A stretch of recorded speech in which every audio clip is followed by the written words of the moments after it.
everybody, how you doing? It's Christy. I'm doing my weekly tarot card and astrology reading.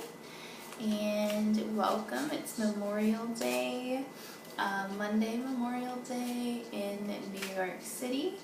And during the reading, if you hear planes going overhead, even with my windows closed, for some reason they changed the plane route. And today is a high traffic day. So they're quite loud and they're picking up on my mic. And, okay. So this week on Saturday, June 4th, there is going to be a new moon. And the new moon is going to be in Gemini. So for a lot of people, there are going to be so many different creative stories going on. But I think I might be doing a love reading with the tarot cards today, maybe a special card for love, because there is a lot of love energy with this new moon in Gemini. And it's very, very like sparkly, so to speak. It's the new moon is going to be in a conjunction with Venus. So the sun and the moon are aligned, a new moon, and then we have Venus there, the planet of love, feminine sexuality, feminine, all goddess energy, and that is Saturday, June 4th at 10:59 p.m. on the East Coast, 2:59 Universal Time.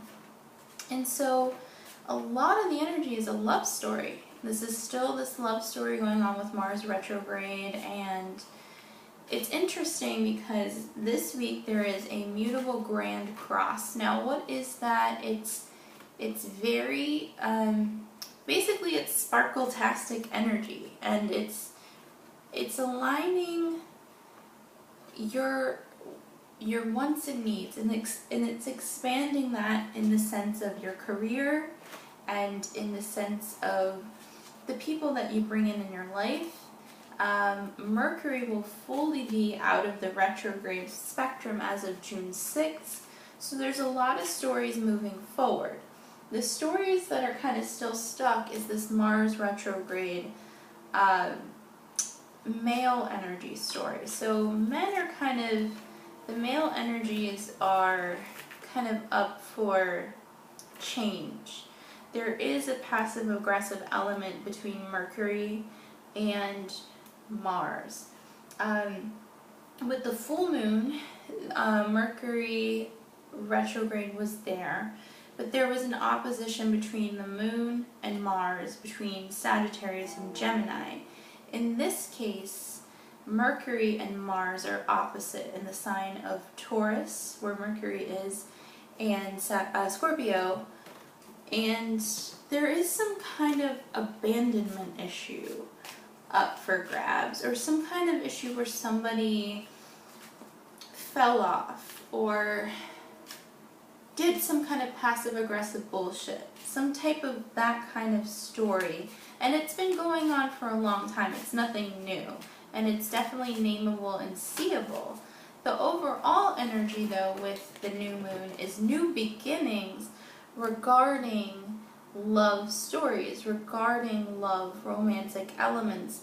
And there are the Grand Cross with Gemini, Sagittarius, Pisces, and Virgo is all relating to expansion and grounding your dreams. So this is kind of, there's a little bit of a, there's sort of the story of really going for your dreams, but also having this communication thing with somebody else. So if you have somebody that you're having a weird love triangle with, that's very much part of this story too.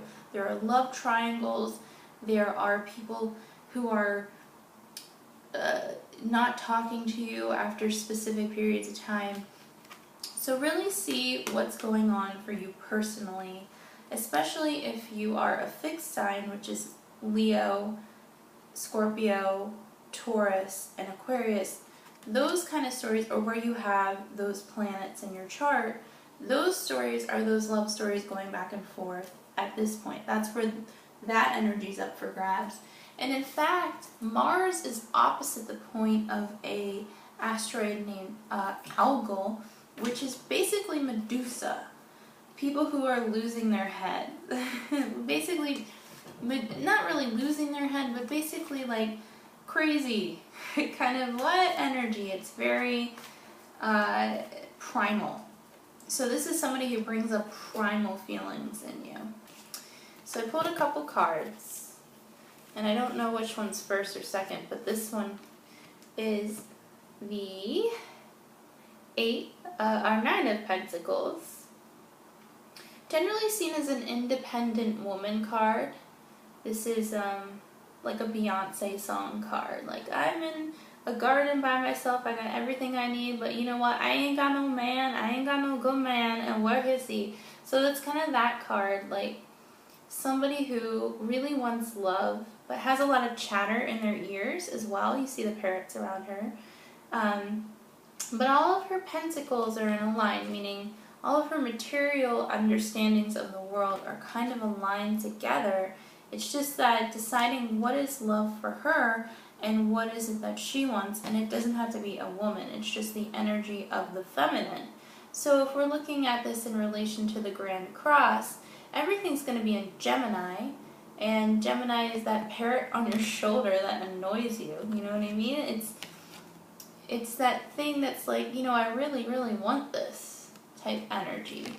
Let's see what the other cards say. So one of them is the Tower. So it could be somebody who went through a breakup recently. This is the breakup card for sure. Mars there, retrograde. If you are experiencing a breakup, this is a renewal as well, but it has to mean that all of your cards fall in order for something new to begin. And what better of a card to pull at the time of a new moon when you can start anew? When you can say, you know what, past, you suck, and I want to go forward. The next card is a new card. Now, I don't remember the patterns that I pulled last week with cards, but new beginnings in communication. So the Ace of Swords is always about communication, communication, communication. Swords are air cards. And this is something new. Mercury is leaving that retrograde point officially soon. So if something blew up then with Mercury retrograde, just know that there are two new beginnings cards. And this is a new beginning too. It's just that everything has to tumble, just like I dropped it. Just falls down. New beginnings. Judgment is a new beginning card. It's ruled by Pluto. This is with Mars, or excuse me, where's Mars? This is with Mars. So the Pluto energy of this, if we look at it literally, is in a grand trine. You can see the triangle here. The grand trine with Mercury and Jupiter.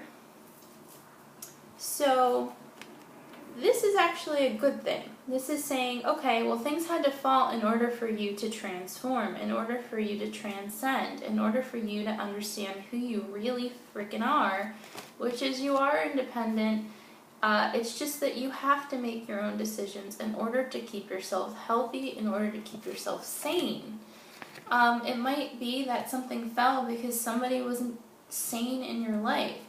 And this is a story that started last year. So it can be as early as like last October, January 7th. I'm trying to think of like major dates when things were around December 14th. Like around those points, stories kind of began that are kind of affecting people this year as well.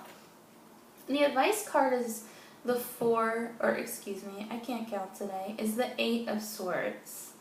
The Eight of Swords is somebody who doesn't see, and it's very similar to this card too, the Nine of Pentacles.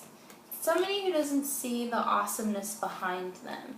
If this person just turned around, they'd see there's a garden and there's something great in formation behind them, instead of focusing on the anxiety in front of them. in the traditional Rider-Waite tarot deck, it's a woman with like a blindfold, and she doesn't see there's a kingdom, a castle behind her. And in this card, there's a beautiful forest behind this person, and there's just transformative experience behind them.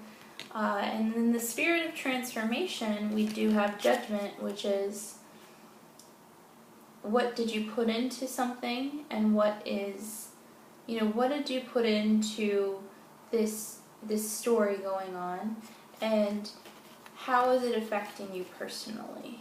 How is your energy really affecting you? So those are the advice cards for the week. I don't feel like any other cards. Actually, I feel like maybe one more wants to come out. Let's see.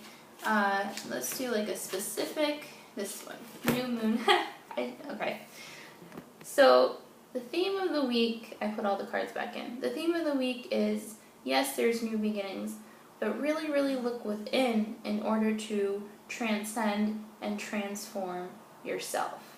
So have a great week and take care. Peace and love.